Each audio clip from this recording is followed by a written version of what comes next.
Voor ek begin, ek bid saam. Vader, dankie vir vanoggend, Here. Here, ons bid net vir Divan en Rizwan en klein Lea, dat die hand oor alles sal wees. En ja, Here, ook enige iemand anders met pyn hier vanoggend. U ken ons elkeen se harte en waarin ons gaan, Here. Hou hulle vas. Voor ons bid ook vir vanoggend, ons bid dat die Gees deur die woord sal praat, Here, dat ek uit die pad uit sal kom en dat net U woord agter sal bly. Bid dit in Jesus naam. Amen. Ons is al in Romeine 13 en vanaf Romeine 12 is Paulus in die praktyk. Hoe lyk ons lewe nou as Christene? As volgelinge van Jesus, hoe moet ons nou lewe? En Paulus het hierdie gedeelte begin in Romeine 12 deur te sê, gee jou lewe as 'n heilige en lewendige offer vir God en ander.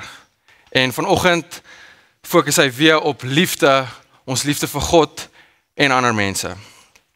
Blaai saam na Romeine 13 vers 8 tot 14. Daar is ongelooflik baie vers vanoggend, so dit sal op die bord wees, maar die hoofgedeelte moet julle saam met my blaai asseblief. En onthou soos julle doen, Paulus is hier besig om met gelowiges te praat. Dit is baie belangrik, hy praat met gelowiges. Romeine 13 vers 8 tot 14. Julle moet niemand iets verskuldig wees nie, behalwe om mekaar lief te hê. Wie sy medemens liefhet, voer die hele wet van God uit. Al die gebooie, jy mag nie egbreek pleeg nie, jy mag nie moord pleeg nie, jy mag nie steel nie, jy mag nie begeer nie, of watter ander gebod daar ook al is, word immers in hierdie een gebod saamgevat. Jy moet jou naaste lief hê soos jouself. Die liefde doen die naaste geen kwaad nie. Daarom is die liefde die volle uitvoering van die wet. En dit alles is nodig, omdat julle weet hoe laat dit al is. Die uur is reeds daar, dat julle uit die slaap moet wakker word, want die tyd van ons finale verlossing is nou nader as toe ons tot geloof gekom het. Die nag is byna verby, dit is amper dag. Laat ons dan ophou met die werke van die duisternis, laat ons die wapens van die lig opneem. Ons moet welvoeglik lewe, soos dit in die daglig behoort. Daar moet geen drinkery en uitspattigheid, geen ontug en onsedelikheid, geen russie en jaloesie wees nie. Nee, julle moet lewe soos volgelinge van die Here Jesus Christus en nie voortdurend daarop uit wees om julle sondige begeertes te bevredig nie. Hierdie teksgedeelte wys twee kante van dieselfde muntstuk. Aan die een kant is dit die liefde wat na buite toe uitstraal en aan die ander kant is dit 'n heilige oproep om ons selfsugtige begeertes wat binne toe kyk dood te maak. So aan die een kant ons liefde vir God en mense en aan die ander kant om ons selfsugtige begeertes dood te maak wat binne toe kyk. En daarom kan vanoggend in twee hoofpunte opgesom word. Bekleed jouself met die liefde van Christus en tweedens trek die vuil klere van jou selfsugtige sondige begeertes uit. Kom ons kyk eers na die eerste kant, die eerste punt. Bekleed jouself met die liefde van Christus. Paulus sê, gee jou lewe as 'n heilige en lewendige offer vir God en ander mense. Vir God en ander mense. En wat dit eintlik beteken is, wees lief vir God en vir mense. En ons 3 belangrike dinge om te onthou rakende hierdie liefde. 3 belangrike goed. Eerstens, dis 'n Bybelse liefde wat anders lyk as die wêreldse liefde. Fred het so 'n paar weke terug 'n hele preek gedoen oor Bybelse liefde en jy kan teruggaan om daarna te luister. Maar die belangrike ding om te onthou is dat daar verskil is tussen God se liefde en die wêreldse liefde. 1 Korintiërs 13 vers 4 tot 6 som God se liefde mooi op. Die liefde is geduldig. Die liefde is vriendelik. Dit is nie afgunstig nie, is nie grootpraterig nie, is nie verwaand nie.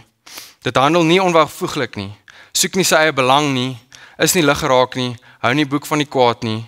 Dit verbly hom nie oor onreg nie, maar verheug hom oor die waarheid. So Bybelse liefde lyk anders as die wêreld se liefde. Dit aanvaar nie net alles nie. Soos Paulus sê in Romeine 12 vers 9, die liefde haat wat sleg is en hou vas aan wat goed is. Dis 'n liefde wat God se beste vir ander mense wil hê. Nie die wêreld se definisie van beste nie, maar God se definisie van beste. En is ultimately 'n selfverlonende liefde wat na buite uitstraal eerder as om na binne toe te kyk. Dis nie die selfobsessie wat die wêreld het met self-love nie. Dis belangrik, dis 'n selfverlonende liefde, dis nie 'n selfobsessie. Die wêreld praat van self-love, dis nie wat Bybelse liefde is nie, dis wêreldse liefde. Dis 'n selfverlonende liefde. Die beste voorbeeld van hierdie liefde is Jesus, wat sy lewe vir ons afgelê het. Jesus sê in Johannes 15 vers 13, niemand het groter liefde as dit nie, dat hy sy lewe vir sy vriende aflê. Efesiërs 5 vers 1 tot 2. Omdat julle kinders van God is en hy julle liefhet, moet julle sy voorbeeld volg. Lewe in liefde soos Christus ons ook lief gehad het. En om ons wil sy lewe as 'n offergawe gegee het. Ja, 'n offer wat vir God aanneemlik was. So hierdie liefde wat Paulus van praat in ons gedeelte vandag is anders as die wêreldse liefde. Die tweede punt om te onthou raak in hierdie liefde is dat dit nie natuurlik is nie. Bybelse liefde vir God en mense is nie natuurlik nie en ons kan almal gou tyd vat om te relate met mekaar want dit kom nie natuurlik vir ons nie. Dit is baie moeilik, actually dit is onmoontlik om vir God lief te wees en mense lief te wees sonder 'n wonderwerk wat die Heilige Gees in ons harte doen. God moet 'n wonderwerk in ons harte doen om ons begeertes te verander sodat ons God lief kan hê en mense lief kan hê. Sonder wedergeboorte en die aanhoudende werk van die Gees in ons harte sal niemand van ons lief wees vir God nie. En niemand van ons sal vir God lief kan hê soos wat hy ons roep om mense lief te hê nie. So dis God self wat die bron van liefde is. Dis baie belangrik. In Esegiel 36 vers 26 sê God, ek sal julle 'n nuwe hart en 'n nuwe gees gee. Ek sal die kliphart uit julle liggaam uithaal en julle 'n hart van vleis gee, 'n hart van vlees gee. Paulus sê in Romeine 5 vers 5 is dieselfde ding. God het sy liefde in ons harte uitgestort deur die Heilige Gees wat hy aan ons gegee het. Tweedens, dis 'n wonderwerk wat God in ons harte doen. En is net omdat hy ons eerste lief gehad het, dat ons enigstens lief kan hê. As God ons nie eerste lief gehad het nie, kan ons nie lief hê nie. Ons kan nie 'n Bybelse liefde hê nie. In Johannes 4 vers 7 tot 11. Geliefdes, ons moet mekaar lief hê, want die liefde kom van God. En elkeen wat lief het, is 'n kind van God en ken God. Wie nie lief het nie, het geen kennis van God nie, want God is liefde. Hierin is God se liefde vir ons geopenbaar. Sy enigste seun het hy na die wêreld toe gestuur, sodat ons deur hom die ewige lewe kan hê. Werklike liefde is dit, nie die liefde wat ons vir God het nie, maar die liefde wat hy aan ons bewys het deur sy seun te stuur as versoening vir ons sondes. Geliefdes, as dit is hoe God sy liefde aan ons bewys het, behoort ons mekaar ook lief te hê. So hierdie liefde is nie natuurlik nie, dis uit God gebore. En dit bring ons by die laaste punt om te onthou raak in hierdie liefde. Hierdie liefde wat die Gees in ons harte bewerk, vervul die wet. Dit vervul die wet, want die hart en doel agter die wet is liefde. Jy mag nie egbreek pleeg nie, jy mag nie steel nie, jy mag nie moord pleeg nie. Wat is dit anders as liefde? Waar gaan dit? Dit gaan oor liefde. Om die beste, die highest good vir ander mense te wil hê. Wanneer Jesus oor die wet praat, gaan hy ook altyd na die hart toe. Hy sê, julle het gehoor dat daar gesê is, jy mag nie egbreek pleeg nie, maar ek sê vir jou, as jy na 'n vrou kyk om haar te begeer, het jy klaar egbreek gepleeg in jou hart. Jesus gaan na die hart toe, want hy weet, as ons harte verander om God en mense lief te hê, gaan ons die wet vervul. As ons mense lief het en God lief het, gaan ons die wet vervul. Dis hoekom hy in Matteus 22 vers 37 sê, jy moet die Here jou God lief hê met jou hele hart en met jou hele siel en met jou hele verstand. Dit is die grootste en eerste gebod. En die tweede, wat hiermee gelyk staan, jy moet jou naaste lief hê soos jouself. In hierdie 2 gebooie is die hele wet en die profete saamgevat. Okay, maar hier is die ding. En dit sluit aan by die vorige punt. Al is die doel en die karakter van die wet liefde, kan die wet nie ons harte verander om mense lief te hê nie, om God lief te hê nie. Maar wat die wet nie kon doen nie, weer eens, het God gedoen. Wat die wet nie kon doen, het God gedoen. Romeine 8 vers 3-4. Wat die wet nie by magte was om te doen nie, omdat dit weens ons sondige natuur te swak was, dit het God gedoen. Hy het met die sonde afgereken deur sy eie seun in dieselfde gestalte as die sondige mens te stuur. So het hy die sonde en die sondige bestaan van die mens veroordeel.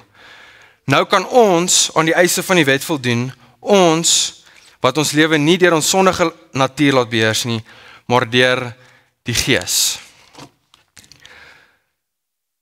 So God wat sy wet op ons harte geskryf het, stel ons in staat om lief te hê, soos ons in die Gees wandel. So ons kan net lief hê as ons in die Gees wandel, en soos ons in die Gees wandel, en ons hê lief, vervul ons die eise van die wet, kan ons die eise van die wet vervul. So dis die een kant van die muntstuk. Dis die een kant van die muntstuk. Ons is nie net geroep om vir God en mense lief te hê nie, maar ons is ook in staat gestel deur sy Gees. Geroep en in staat gestel. Voor ons na die tweede gedeelte kyk. So dis die een kant. Die tweede kant van die muntstuk is, en die ander hoofpunt van vandag se gedeelte, trek die vuil klere van jou selfgesentreerde begeertes uit. Hou op om jou sondige begeertes te bevredig. En ek sê, dis die ander kant van dieselfde muntstuk, want as ons regtig God lief het, gaan ons hom wil gehoorsaam. En ons gaan die sonde haat, wat vir Jesus op die kruis gesit het. As ons regtig vir God lief het, gaan ons glo wat God sê oor sonde, dat dit na dood toe lei in my lewe, en in die lewens van die mense om my.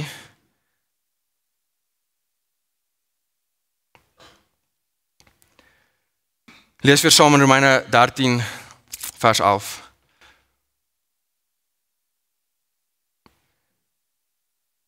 En dit alles is nodig, omdat julle weet hoe laat dit al is. Die uur is reeds daar, dat julle uit die slaap moet wakker word, want die tyd van ons finale verlossing is nou nader, as toe ons tot geloof gekom het. Die nag is byna verby, dit is amper dag. Laat ons dan ophou met die werke van die duisternis, laat ons die wapens van die lig opneem. Ons moet welvoeglik lewe, soos dit in die daglig behoort. Daar moet geen drinkery en uitspattigheid, geen ontug en onsedelikheid, geen russie en jaloesie wees nie. Nee, julle moet lewe soos volgelinge van die Here Jesus Christus, en nie voortdurend daarop uitwees om julle sondige begeertes te bevredig nie. So Paulus sê, die rede waarom ons sonde moet doodmaak in ons harte, is omdat ons moet bewus wees van die tyd wat ons in lewe. Ons moet bewus wees van die tyd wat ons in lewe, en daar is 2 opsigte van hierdie tyd wat ons bewus moet wees van. 2 opsigte. Eerstens, ons lewe in die alreeds, maar nog nie. Ons is nog nie in die hemel nie. Daarom is sonde nog 'n realiteit in ons elkeen se lewe, totdat ons in die hemel is. So sonde gaan 'n realiteit in elkeen van ons lewens wees, totdat ons in die hemel is.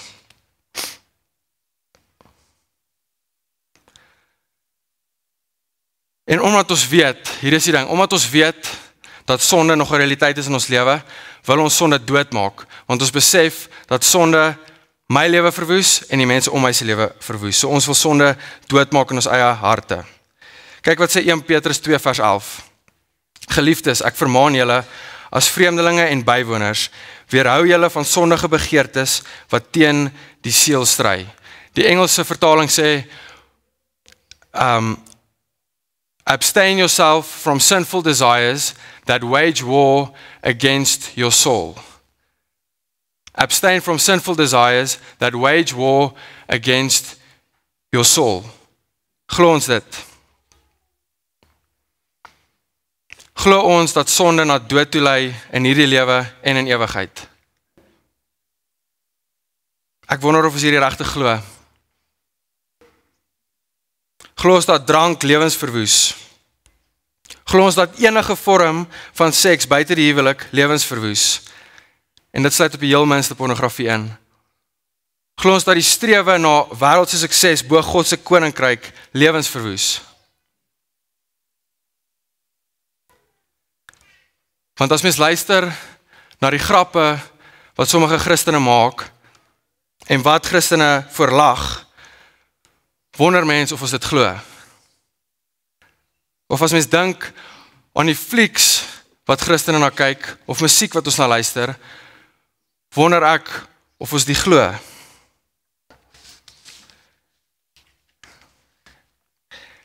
En ek weet, ek klink nou baie kwaai en nie liefdevol nie, maar hierdie is Bybelse liefde. Want as ons glo wat God se woord sê, dat sonde na dood toe lei, dan moet ons ernstig wees vir sonde in ons lewe.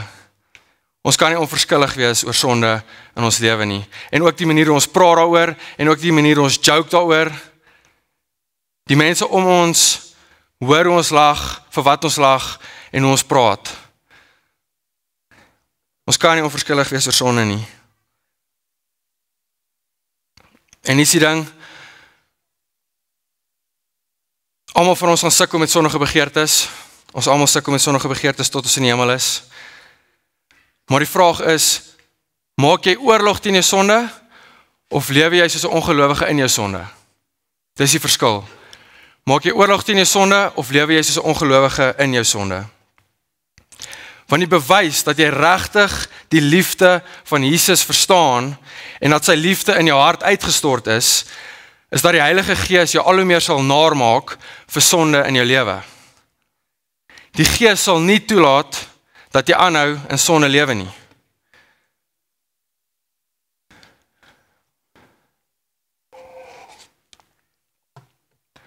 So, ons is nog nie volkome vry van die duisternis in ons eie harte nie.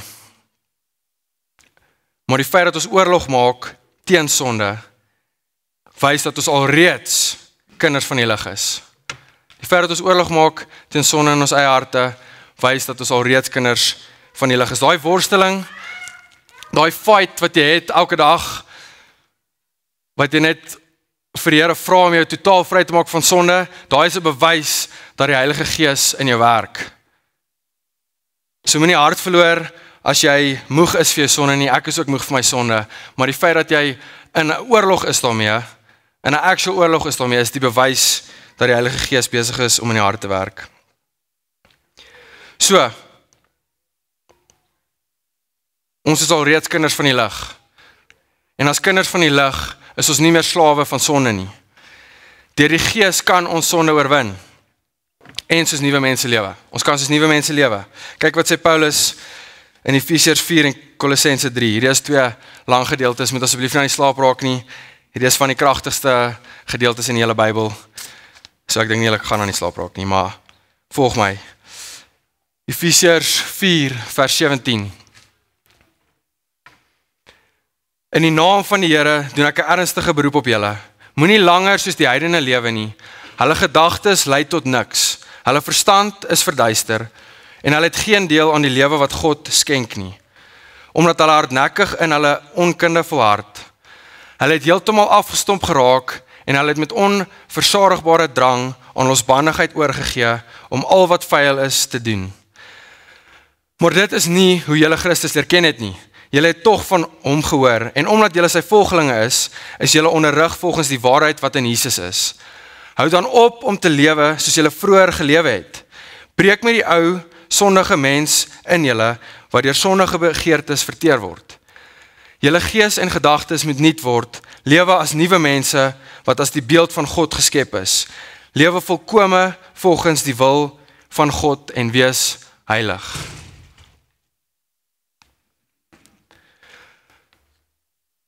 Kolossense 3 vers 1.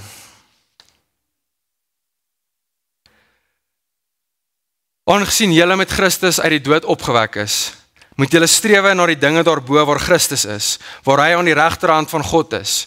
Rig julle gedagtes op die dinge wat daarbo is, nie op die dinge wat op die aarde is nie. Want julle het gesterwe en julle lewe is saam met Christus verborge in God. Wanneer Christus, wat julle lewe is, by sy wederkoms verskyn, sal julle ook saam met hom verskyn en in sy heerlikheid deel. Daarom moet julle die aardse dinge doodmaak wat nog deel van julle lewe is. Onseerlikheid, onreinheid, welis, slegte begeertes en gierigheid wat afgoderry is. Deur sulke dinge kom die straf van God oor die mense wat aan hom ongehoorsaam is. Vroeger het julle ook aan die dinge meegedoen toe julle nog daarin gelewe het, maar nou moet julle al hierdie dinge laat staan: woede, haat, nait en gevloek. Vuil taal moet daar nie uit julle mond kom nie, en moenie vir mekaar lieg nie. Julle het met die ou, sondige mens en sy gewoontes gebreek, en leef nou die lewe van die nuwe mens, wat al hoe meer vernuwe word na die beeld van sy Skepper en tot die volle kennis van God. So waar hy 2 gedeeltes in opsomming sê, is lewe soos nuwe mense. Lewe soos nuwe mense, maar die vraag is hoe? Hoe lewe ons as nuwe mense? En Galasiërs 5:16 gee die antwoord. Laat julle lewe steeds deur die Gees van God beheers word, dan sal julle nooit soeg vir die begeertes van julle sondige natuur nie. Die Engels sê, walk in the Spirit, and you will not fulfill the lust of the flesh. Dis hoe jy leef soos 'n nuwe mens. Leef in die Gees. En soos jy in die Gees leef, gaan jy ook natuurlik sonde, die vuil klere van sonde van jou af uittrek. So leef in die Gees. Elke oggend as jy opstaan, beklee jouself met die wapenrusting van Christus. Weer die NLT vertaling sê dit mooi. Clothe yourself with the presence of the Lord Jesus. Dis Jesus 'n nuwe mens lewe. Nie om harder te probeer nie. Nie morele, ek gaan nou beter nie. Dit gaan nie werk nie. Maar om eerder meer en meer bewus te word van die Gees se teenwoordigheid in jou lewe en om oor te gee aan sy beheer.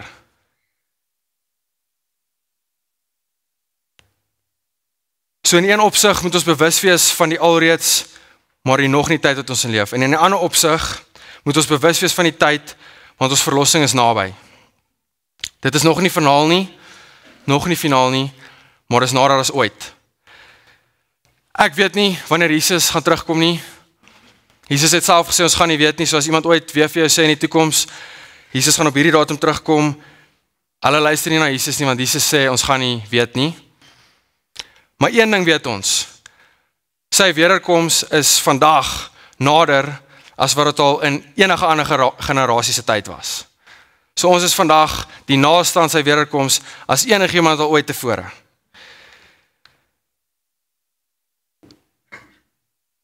En hierdie realiteit moet 'n ongelooflike bemoediging vir kinders van die Here wees, maar ook 'n ernstige waarskuwing vir jou as jy nie vir Jesus volg nie. Laaste lang teksgedeelte van die dag, Here, maar die woord praat vir homself. Dit is goed dat ek hierdie pad uit kan kom. Maar laaste gedeelte, Paulus herinner ons hieraan in 1 Tessalonisense 5.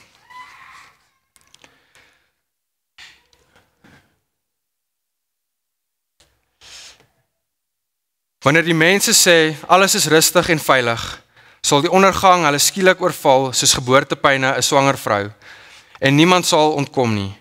Maar broers, julle leef nie in die duisternis nie. Die dag sal julle nie soos 'n dief oorval nie. Julle is tog almal mense van die lig, mense van die dag. Ons is nie van die nag of duisternis nie. Laat ons dan nie slaap soos die ander nie, maar laat ons wakker bly en nugter wees. Die wat slaap is van die nag, en die wat hulle dronk drink is van die nag. Maar ons wat van die dag is, moet nugter wees. Ons moet geloof en liefde as borsharnas dra en die hoop op verlossing as helm. God het ons tog nie bestem om gestraf te word nie, maar om deur ons Here Jesus Christus verlos te word. Hy het ter wille van ons gesterwe, sodat ons, of ons by sy koms nog lewe of reeds dood is, saam met hom kan lewe. Ek dink dit sal goed wees as ons vir onsself meer vra, waarmee wil ek besig wees wanneer Jesus terugkom? Waarmee wil ek besig wees as Jesus terugkom? En die maklike antwoord is nie sonde nie. Ons wil nie besig wees met die werke van die duisternis as Jesus terugkom nie. Dis die maklike antwoord. Maar ek dink ons mis iets as ons Christelike lewe net gaan oor om nie sonde te doen nie. Ek dink ons mis iets. Ons moet verseker wegdraai van 'n wêreldse ambisie wat sonde is. Ons moet wegdraai van 'n wêreldse ambisie wat sonde is. Maar God het ons nie geskep om sonder ambisie te lewe nie. God het ons nie geskep om sonder ambisie te lewe nie. Hy het ons geskep om 'n goddelike ambisie te hê.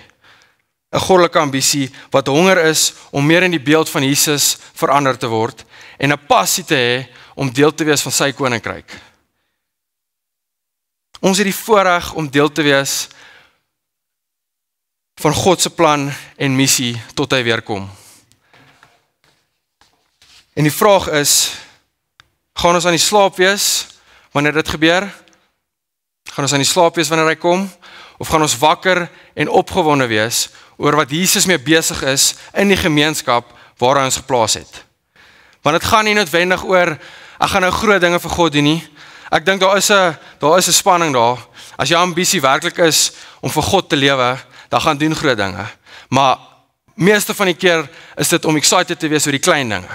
En om excited te wees oor wat God in hierdie gemeenskap in Pretoria wil doen deur jou.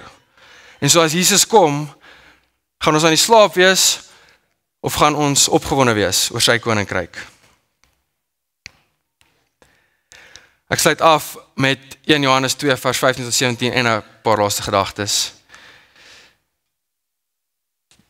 Moenie die wêreld of die dinge van die wêreld lief hê nie. As iemand die wêreld liefhet, is die liefde van die Vader nie in hom nie. Want alles wat in die wêreld is, die begeerlikheid van die vlees, die begeerlikheid van die oë en die trots van die lewe, dit alles is nie van die Vader nie, maar van die wêreld. Die wêreld gaan verby en sy begeertes ook. Maar wie die wil van God doen, sal vir altyd lewe. So daar's twee liefdes, twee kante van dieselfde muntstuk. God se liefde of die wêreld se liefde. 'n Liefde vir God en mense of 'n liefde vir sonde. En die een lei na lewe en die ander een lei na dood. En is net die Gees wat ons harte kan verander om ons van die een na die ander te beweeg. Net die Gees kan dit doen.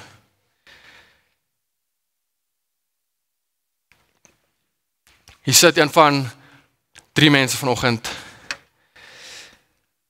Dalk sit jy hier en jy kies om nog in jou sonde te lewe, vrywilliglik in jou sonde te lewe en jy kies die wêreld bo God. God nooi jou uit en roep jou om te draai van jou sonde na hom toe, wat jou lewe wil gee. Hy het jou so lief, dat hy die lewe gelewe het wat ons nie kan lewe nie, dat hy deur hel gegaan het wat ons verdien, sodat jy in ewigheid saam met hom kan wees. En as ons praat van sonde en al die goed wat ons van moet draai, is dit vir jou goed. Hy wil nie iets van jou wegvat nie, hy wil jou lewe gee. So hy nooi jou uit vanoggend, as jy dit nog nooit gedoen het nie, draai weg van jou sonde en draai na Jesus toe. Net hy kan jou lewe gee.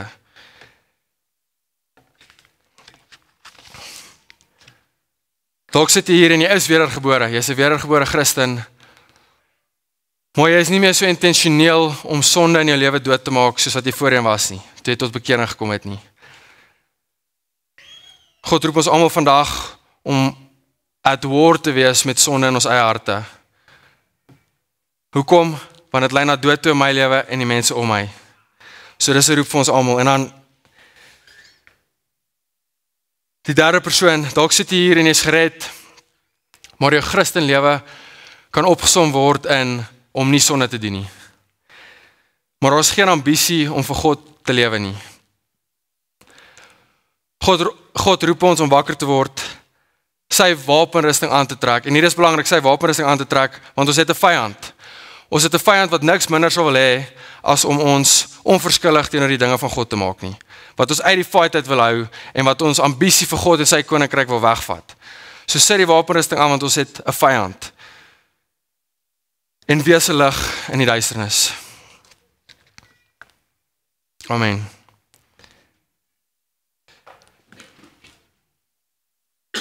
Vader, Here, dankie vir u woord. Here, ons is so afhanklik van u. Dankie dat u ons u liefde in ons harte uitgestort het. Dankie dat ons kan besef hoe lief u vir ons is, net deur die Heilige Gees wat in ons harte werk, Here. Ek bid vir enige iemand wat hier sit vanoggend, wat nog nooit besef het hoe lief u vir hulle het, nie, Here, wat u vir hulle gedoen het aan die kruis nie. Asseblief deur die Gees, maak hulle harte oop, laat hulle draai van hulle sonde na u toe, Here.